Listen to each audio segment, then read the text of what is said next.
Hello दोस्तों, स्वागत है आपका मेरे यूट्यूब चैनल परीक्षा प्लान में। तो कैसे हैं आप लोग? आई होप अच्छे होंगे।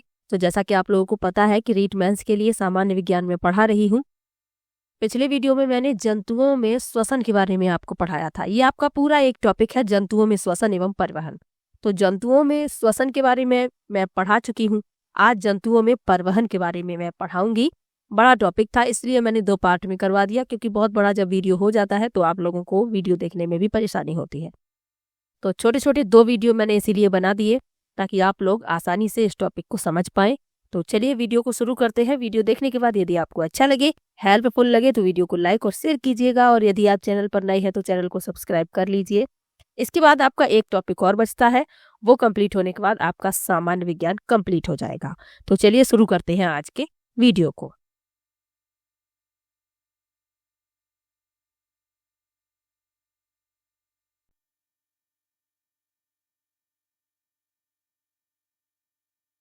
चलिए जंतुओं में परिवहन के बारे में पढ़ लेते हैं।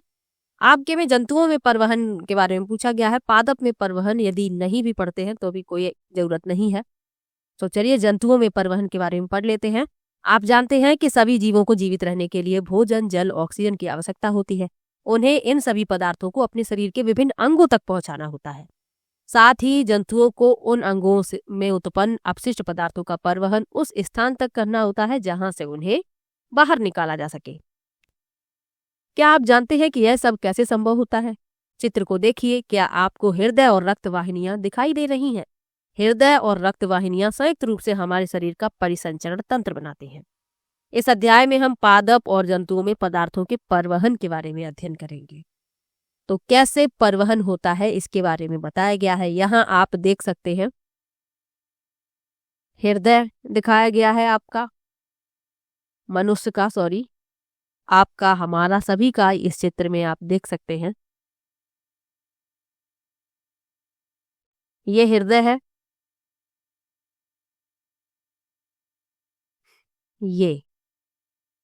ये सिराएं हैं, ब्लू कलर से जो दिखाई दे रही हैं आपको, ये सभी सिराएं हैं। आप देख लीजिए, पूरे शरीर में ये फैली हुई हैं। और ये धमनियां हैं जो रेड कलर से दिखाई गई हैं।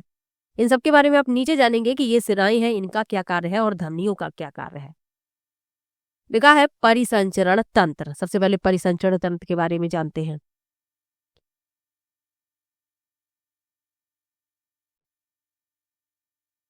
और परिसंचरण तंत्र में सबसे पहले लिखा है रक्त के बारे में। रक्त, ब्लड, खून, रुधिर। लिखा है जब आपके शरीर का कोई भाग कट जाता है तो क्या होता है? रक्त या रुधिर बाहर बहने लगता है। लेकिन रक्त क्या है? रक्त वह तरल पदार्थ या द्रव है जो रक्त वाहिनियों में प्रवाहित होता है। यह पाचित भोजन को क्षुद्रांत यानी कि छोटी आंत से शरीर के अन्य भागों तक ले जाता है। फेफड़ों से ऑक्सीजन को भी रक्त ही शरीर की कोशिकाओं तक ले जाता है।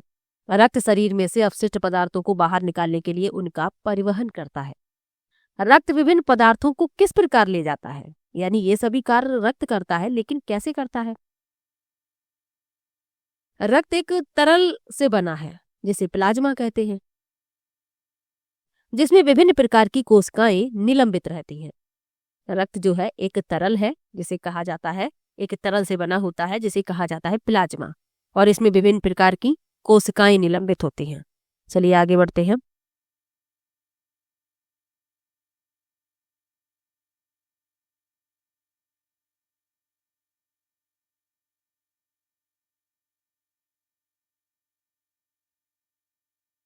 आगे लिखा है रक्त में अनेक प्रकार की कोशिकाएं, लाल रक्त कोशिकाएं आरबीसी होती हैं, जिनमें एक लाल वर्णक होता है जिसे हीमोग्लोबिन कहते हैं।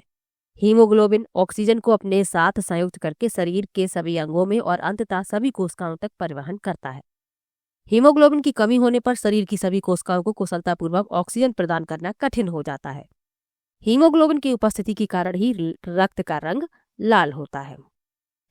रक्त में अन्य प्रकार की कोशिकाएं भी होती हैं जिन्हें श्वेत कोशिकाएं कहते हैं, यानी कि श्वेत रक्त कोशिकाएं WBC, व्हाइट ब्लड सेल, और RBC को कहते हैं रेड ब्लड सेल्स। ये कोशिकाएं उन रोगाणुओं को नष्ट करती हैं जो हमारे शरीर में प्रवेश कर जाते हैं। तो ये उन रोगाणुओं को नष्ट कर देती हैं। आगे लिखा है बूझो खेलते समय गिर गया, और उसके घुटने में चोट लग गई। कटे हुए स्थान से रक्त बहने लगा। कुछ समय बाद उसने देखा कि रक्त का बहना अपने आप रुक गया और कटने के स्थान पर गहरे लाल रंग का एक थक्का जम गया। यह देखकर बूझो कुछ परेशान हो गया। रक्त का थक्का बन जाना उनमें से एक प्रकार की कोशिकाओं की उपस्थिति के कारण होता है, जिन्हें पट्टिकाणु यानी प्लेटलेट्स कहते हैं। तो ये आप याद रखिएगा, रक्त का थक्का किस कारण बनता है? कोशिकाओं की उपस्थिति के कारण, और उन कोशिकाओं को क्या कहा जाता है? प्लेटलेट्स। आगे बढ़ते हैं। लिखा है रक्त वाहिनियां। रक्त वाहिनियां क्या है? जो रक्त को ले जाती हैं एक स्थान से दूसरे स्थान तक हमारे शरीर में। लिखा है शरीर में विभिन्न प्रकार की रक्त वाहिनियां होती हैं जो रक्त को शरीर में एक स्थान से दूसरे स्थान तक ले जाती हैं। आप जानते हैं कि अंतः श्वसन के समय ऑक्सीजन की ताजा आपूर्ति फेफड़ों को भर देती है। रक्त इस ऑक्सीजन का परिवहन शरीर के अन्य भागों में करता है। तो जो अंतः श्वसन करते हैं, हम ऑक्सीजन को अंदर ले जाते हैं, तो रक्त क्या करता है? इस ऑक्सीजन को शरीर के अन्य भागों में ले जाता है। आगे बढ़ते हैं।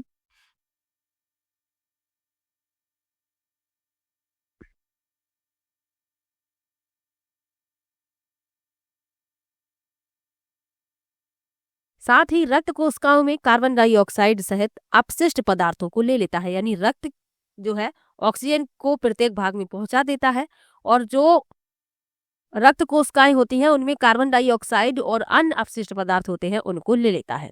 इस रक्त को वापस हृदय में लाया जाता है, जहां से यह फेफड़ों में जाता है। फेफड़ों से कार्बन डाइऑक्साइड बाहर निकाल दी जाती है, जैसा कि आपने अध्याय 6 में पढ़ा है। इस प्रकार शरीर में 2 प्रकार की रक्त वाहिनियां होती हैं, धमनी और सिरा। सबसे अधिक प्रश्न जो पूछा जाता है वह धमनी और सिरा से संबंधित ही पूछा जाता है।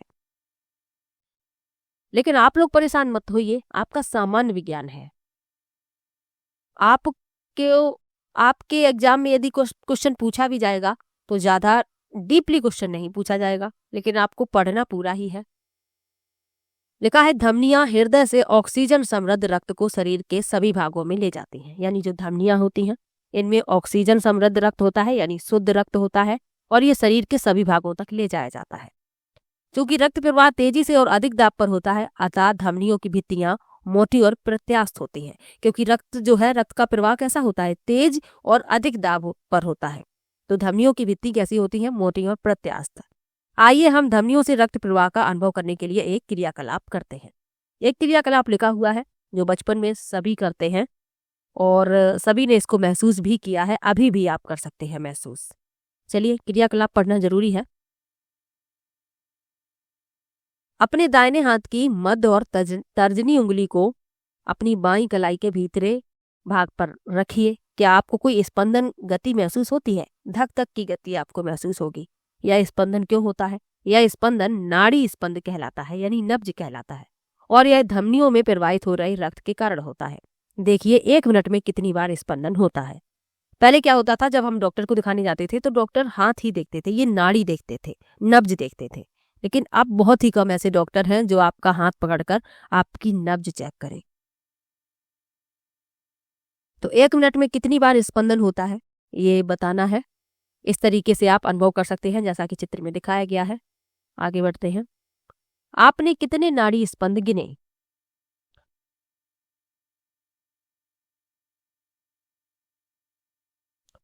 प्रति मिनट स्पंदों की संख्या स्पंदन दर कहलाती है। विश्राम की अवस्था में किसी स्वस्थ वयस्क व्यक्ति की स्पंदन दर सामान्यतः 72 से 80 स्पंदन प्रति मिनट होती है।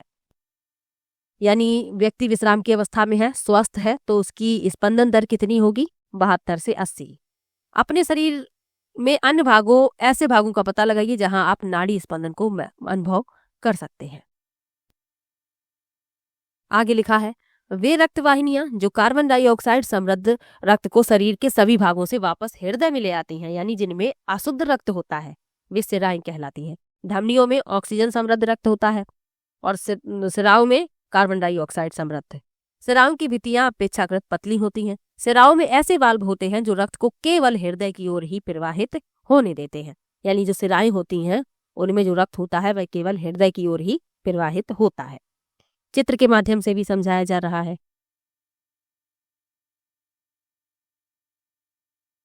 ये प्रसंचरण तंत्र का व्यवस्था चित्र यहाँ पर दिखाया गया है।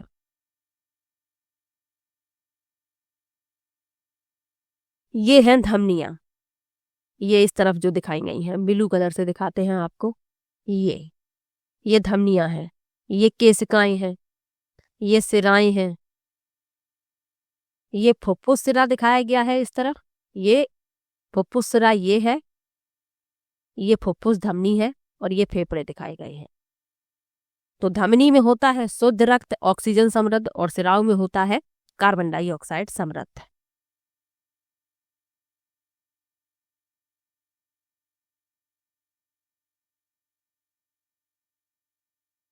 लेकिन एक महत्वपूर्ण बात आपको याद रखनी है, पहले इसको पढ़ लेते हैं फिर आपको बताएंगे।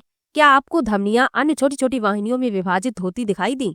ऊतकों में पहुंचकर वे पुनः अत्यधिक पतली नलिकाओं में विभाजित हो जाती हैं, जिन्हें केशिकाएं कहते हैं। केशिकाएं पुनः मिलकर सिराओं को बनाती हैं, जो रक्त को हृदय में ले जाती हैं।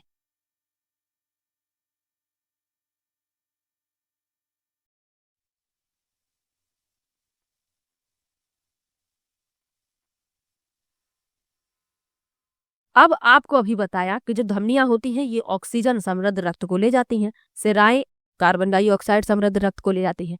लेकिन जो फुफ्फुस सिरा और फुफ्फुस धमनी होती है इसमें बिल्कुल उल्टा होता है। फुफ्फुस धमनी जो होती है ये ऑक्सीजन रहित रक्त को हृदय से फेफड़ों तक ले जाती है। यहाँ आप देख रहे हैं ये फुफ्फुस धमनी है, ये ऑक्सीजन रहित रक्त को, यानी इसमें ऑक्सीजन नहीं है, और ये हृदय से फेफड़ों तक ले जाती है। और जो फिर फुफ्फुस सिरा होता है, फुफ्फुस सिरा जो होता है ये ऑक्सीजन युक्त रक्त को फेफड़ों से वापस हृदय तक ले जाता है। तो ये अंतर याद रखिएगा, ये जो फुफ्फुस सिरा और फुफ्फुस धमनी है इनमें अंतर होता है, उल्टा होता है बिल्कुल। चलिए आगे बढ़ते हैं। अब यहाँ पर रक्तदान के बारे में लिखा हुआ है। रक्त की अनुपलब्धता के कारण सैकड़ों लोग अपनी जान गंवा देते हैं।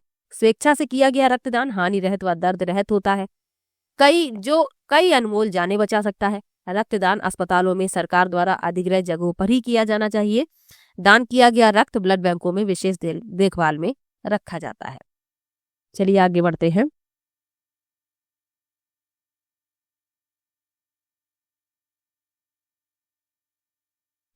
अब लिखा हुआ है हृदय के बारे में। तो हृदय वह अंग है जो रक्त द्वारा पदार्थों के परिवहन के लिए पंप के रूप में कार्य करता है। यह निरंतर धड़कता रहता है। हृदय का यहाँ पर चित्र भी दिखाया गया है।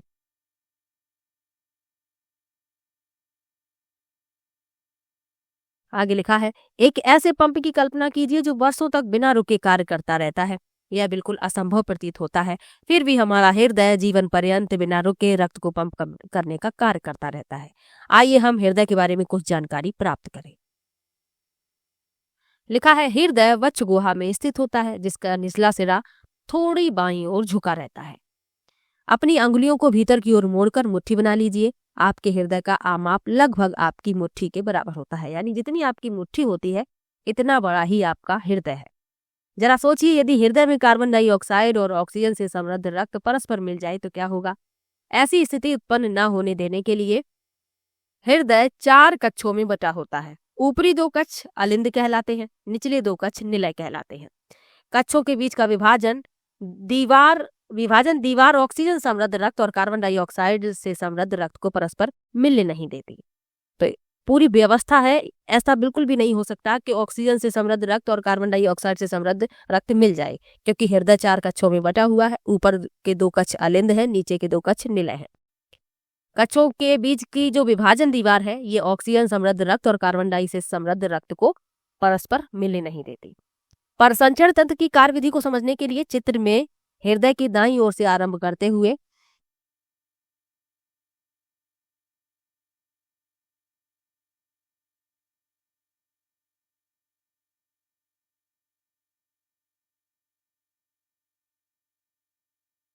तीरों द्वारा इंगित दिशा का अनुसरण कीजिए, जो चित्र आपको पहले दिखाया था।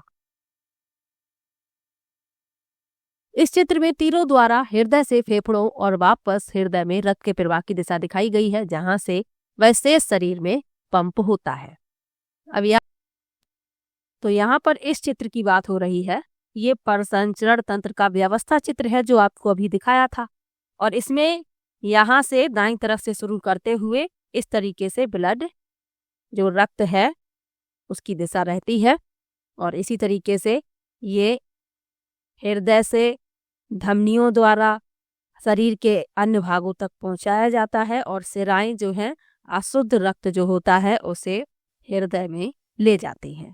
तो ये आपको बताया ही था, जो शिराएं होती हैं इनमें कार्बन डाइऑक्साइड समृद्ध रक्त होता है और जो धमनी होती हैं इनमें ऑक्सीजन समृद्ध रक्त होता है और धमनियों की जो भित्ति होती है वह प्रत्यास्थ होती है। ये भी आपको अभी बताया ही था, ये आपको पता ही है। चलिए आगे बढ़ते हैं। यहाँ पर मानव हृदय का एक काट चित्र दिखाया गया है।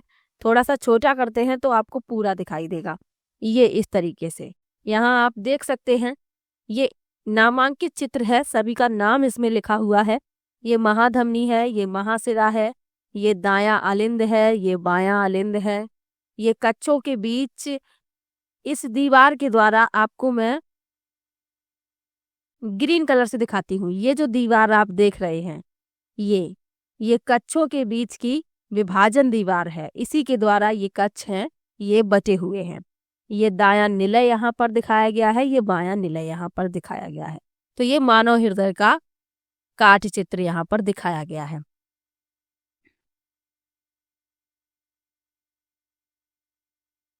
चलिए आगे बढ़ते हैं। अब हृदय स्पंद के बारे में लिखा हुआ है। आप सभी लोगों ने एक यंत्र देखा होगा जो डॉक्टर अपने गले में डालते हैं, उसका नाम क्या होता है? स्टेथोस्कोप। तो इसी के बारे में यहाँ लिखा हुआ है, चलिए पढ़ लेते हैं। हृदय के कक्ष की भित्तियां पेशियों की बनी होती हैं। जो हृदय के कक्ष की भित्तियां होती हैं वो किसकी होती हैं? पेशियों की। ये पेशियां लयबद्ध रूप से संकुचन और विश्रांति करती हैं। यह लयबद्ध संकुचन और उसके बाद होने वाली लयबद्ध विश्रांति दोनों मिलकर हृदय स्पंद यानी हार्ट बीट कहलाता है।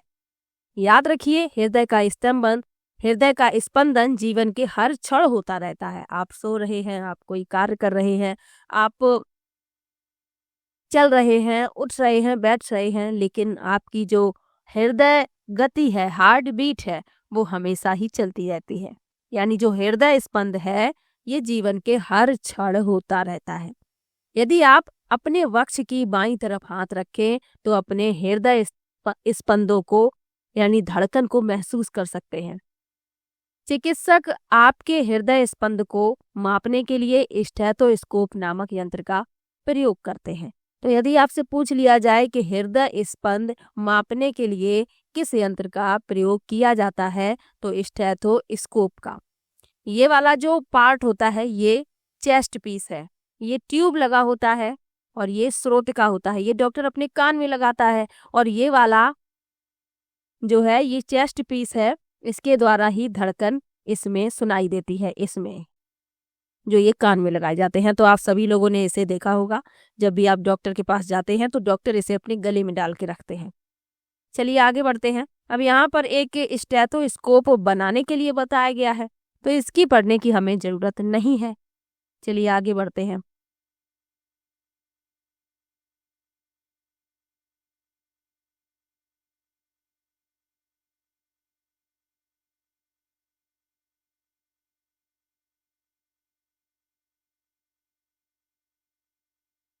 आगे लिखा हुआ है, हृदय के विभिन्न कक्षों की लयबद्ध गति रक्त के परिसंचरण और पदार्थों के परिवहन को बनाए रखती है।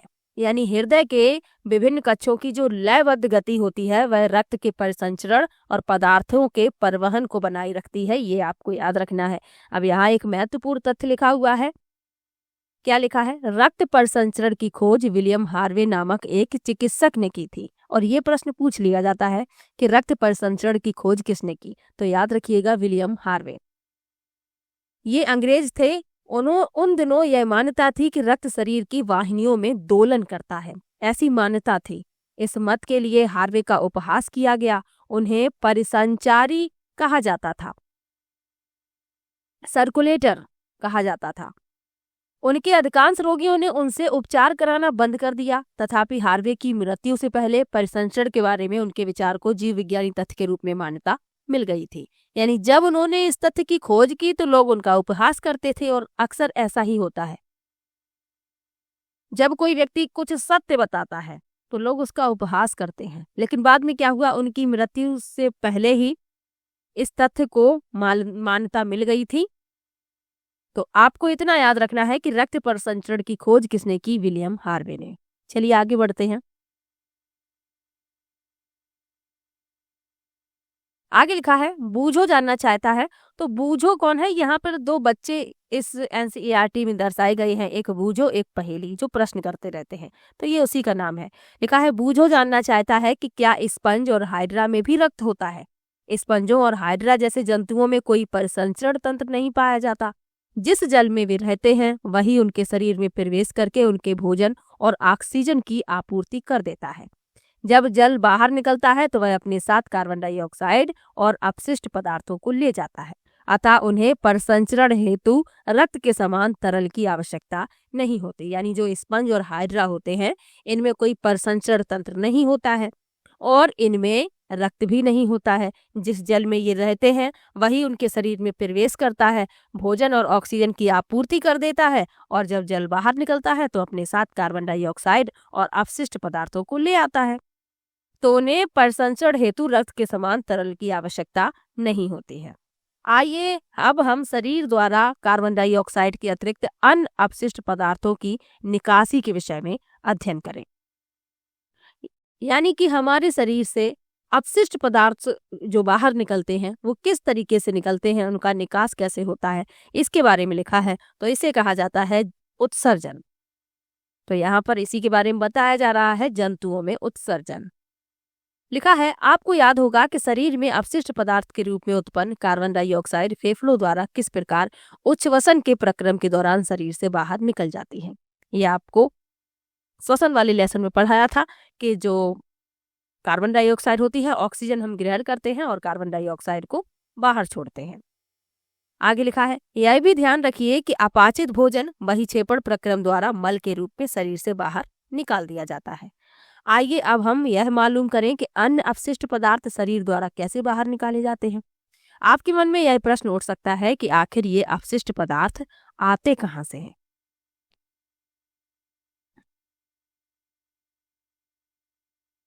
लिखा है जब हमारी कोशिकाएं अपना कार्य करती हैं तो कुछ पदार्थ अपशिष्ट के रूप में निर्मुक्त होते हैं। यानी जब कोशिकाएं अपना कार्य कर रही होती हैं तो कुछ पदार्थ ऐसे होते हैं जो अपशिष्ट के रूप में निर्मुक्त हो जाते हैं और ये पदार्थ विषाक्त होते हैं। आगे लिखा भी है कि अधिकांशतः ये पदार्थ विषाक्त होते हैं, इसलिए इन्हें शरीर से बाहर निकालने की आवश्यकता होती है। यानी ये हमारे शरीर के लिए हानिकारक है। सजीवों द्वारा कोशिकाओं में निर्मित होने वाले अपशिष्ट पदार्थों को बाहर निकालने के प्रक्रम को उत्सर्जन कहते हैं और उत्सर्जन में भाग लेने वाले सभी अंग मिलकर उत्सर्जन तंत्र बनाते हैं।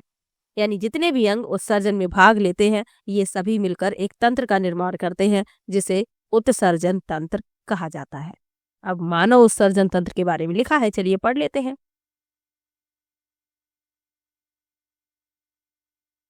लिखा है रक्त में उपस्थित अपशिष्ट पदार्थों को शरीर से बाहर निकाला जाना चाहिए। यह किस प्रकार होता है? इसके लिए रक्त को छानने की व्यवस्था की आवश्यकता होती है। यह व्यवस्था वृक्क यानी गुर्दों में उपस्थित रक्त कोशिकाओं द्वारा उपलब्ध की जाती है। वृक्क इन्हें ही गुर्दे कहा जाता है, इन्हें ही किडनी कहा जाता है। तो याद रखिएगा जो रक्त के छानने की व्यवस्था है यह गुर्दों में यानी किडनी में उपस्थित रक्त कोशिकाओं द्वारा उपलब्ध की जाती है। जब रक्त दोनों वृक्कों में पहुंचता है तो इसमें उपयोगी और हानिकारक दोनों ही प्रकार के पदार्थ होते हैं। यानी जब रक्त जो है हमारी किडनी में पहुंचता है तो इसमें उपयोगी पदार्थ भी होते हैं और हानिकारक पदार्थ भी होते हैं। उपयोगी पदार्थ को पुनः अवशोषित रक्त में पुनः अवशोषित कर लिया जाता है। जल में घुले हुए अपशिष्ट पदार्थ मूत्र के रूप में पृथक कर दिए जाते हैं। यानी जो उपयोगी पदार्थ होते हैं उन्हें पुनः रक्त में अवशोषित कर लिया जाता है और जो हानिकारक होते हैं उन्हें मूत्र के रूप में पृथक कर दिया जाता है। वृक्कों से मूत्र वाहिनियों से होता हुआ मूत्राशय में जाता है। मूत्रवाहिनियां नली के आकार की होती हैं। मूत्राशय में मूत्र संचित होता रहता है यानी इकट्ठा होता रहता है।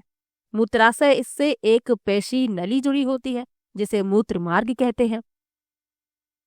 मूत्र मार्ग का दूसरा सिरा खुला होता है जिसे मूत्र रंध्र कहते हैं, जिससे मूत्र शरीर से बाहर निकाल दिया जाता है।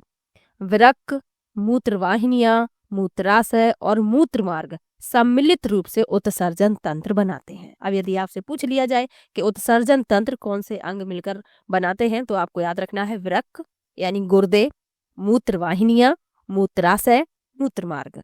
अब यहाँ पर आपको चित्र दिखा देते हैं, जो ये चित्र दिखाया गया है।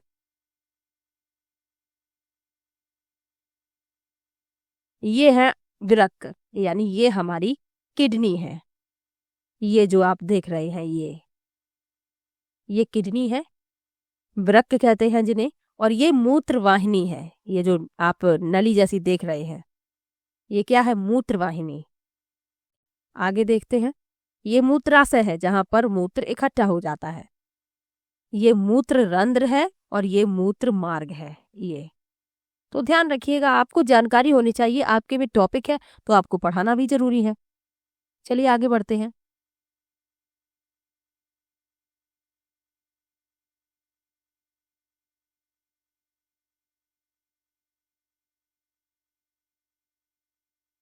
आगे लिखा है,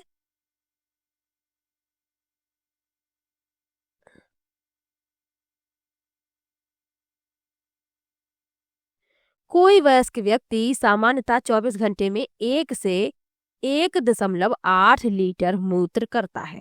कोई सामान्य व्यक्ति है जिसे कोई भी रोग नहीं है, वो व्यक्ति 24 घंटे में कितना मूत्र उत्सर्जित करता है, 1 से 1.8 लीटर। मूत्र में 95% जल, 2.5% यूरिया और 2.5% अन्य अपशिष्ट उत्पाद होते हैं। अब ये प्रश्न पूछ लिया जाता है कि जो मूत्र होता है इसमें कितने प्रतिशत जल होता है, तो 95% जल होता है। शेष 2.5% यूरिया होती है और 2.5% अन्य अपशिष्ट उत्पाद होते हैं। चलिए आगे बढ़ते हैं। आगे लिखा है, यह हम सभी का अनुभव है कि गर्मियों में हमें पसीना यानी स्वेद आता है। पसीना में जल और लवण होते हैं। बूझों ने देखा कि गर्मियों के दिनों में प्रायः पसीने के कारण कपड़ों में सफेद धब्बे दिखाई देते हैं। बिल्कुल दिखाई देते हैं। यदि आपने कोई डार्क कलर का कपड़ा पहना हुआ है और आपको यदि अधिक पसीना आता है तो आपके कपड़ों पर सफेद कलर के धब्बे दिखाई देंगे, स्पॉट दिखाई देंगे, विशेषकर उन स्थानों में जहां अधिक पसीना आता है। ये धब्बे पसीने में उपस्थित लवणों के कारण होते हैं, यानी जो पसीने में लवण होता है उसी के धब्बे कपड़ों पर दिखाई देते हैं। आगे लिखा है, क्या स्वेदन या पसीना आने का कोई विशेष प्रयोजन है? हम जानते हैं कि मिट्टी से बने घड़ों में रखा पानी ठंडा हो जाता है। इसका कारण यह है कि घड़ों के छिद्रों से रिसकर पानी उनकी बाहरी सतह पर आता है। जब यह पानी वाष्पित होता है तो घड़े में बचा शेष पानी ठंडा हो जाता है। ठीक इसी प्रकार पसीना भी हमें अपने शरीर को ठंडा बनाए रखने में सहायता। तो शरीर जो है ठंडा बना रहे इसीलिए हमें पसीना आता है। जिस प्रकार से जो मिट्टी का घड़ा होता है उसमें रखा पानी ठंडा हो जाता है क्योंकि घड़े में छिद्र होते हैं, छिद्रों से रिसकर पानी उनकी बाहरी सतह पर आता है और जब यह पानी वाष्पित होता है तो घड़े का जो पानी होता है वह ठंडा हो जाता है। ठीक इसी प्रकार पसीना भी है। पसीना क्या करता है? शरीर को ठंडा बनाए रखता है। चलिए आगे बढ़ते हैं।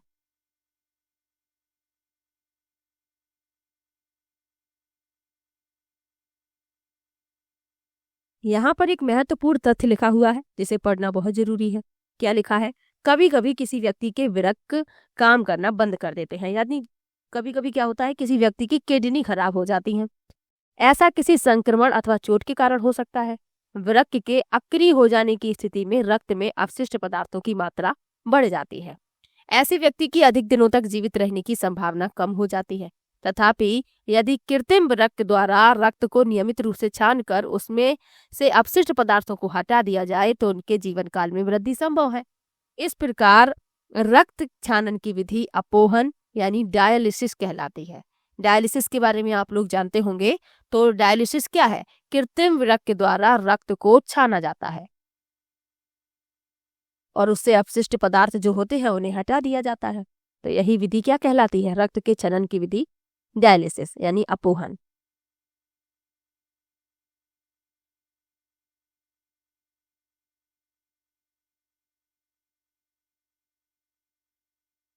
अब पहेली क्या कह रही है कि क्या अन्य जंतु भी मूत्र करते हैं?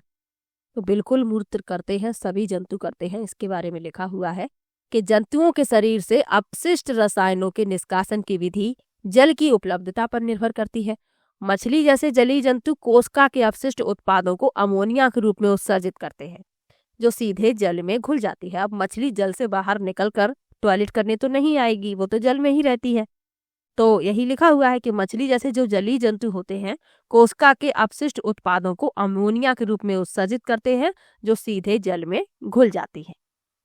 पक्षी, छिपकली, सर्प जैसे कुछ जंतु अपने शरीर से अपशिष्ट पदार्थों का उत्सर्जन अर्धघन पदार्थ के रूप में करते हैं, यानी कि सेमी सॉलिड के रूप में, जो मुख्यतः श्वेत यानी सफेद रंग का यौगिक यूरिक अम्ल होता है।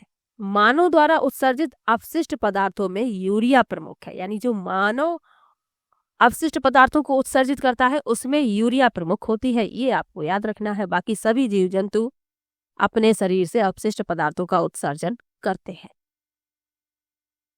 तो आपके टॉपिक में इतना ही दिया गया है। पादपों में पदार्थों का परिवहन आपके टॉपिक में नहीं है। आपके में जंतुओं में श्वसन एवं परिवहन है। तो श्वसन के बारे में कल के वीडियो में पढ़ाया था, आज मैंने आपको जंतुओं में परिवहन के बारे में पढ़ाया है। तो वीडियो कैसा लगा कमेंट में जरूर बताइएगा। इसके बाद एक टॉपिक और बचा हुआ है, उसको भी मैं जल्द ही कंप्लीट करवा दूंगी। फिर मैं इंपॉर्टेंट क्वेश्चन की प्रैक्टिस भी करवाऊंगी। लेकिन आप लोगों से रिक्वेस्ट है कि वीडियो को शेयर किया कीजिए।